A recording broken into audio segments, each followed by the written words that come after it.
আন্দোলন চালাইতে হবে। আমরা ভিতরে থাকলে আমরা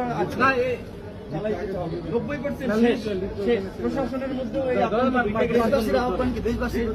আন্দোলন চালাই যেতে হবে। 90% পতন হয়ে গেছে।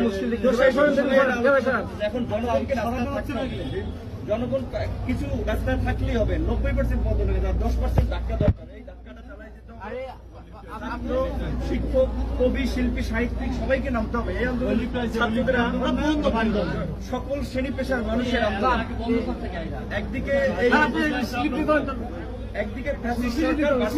জনগণ,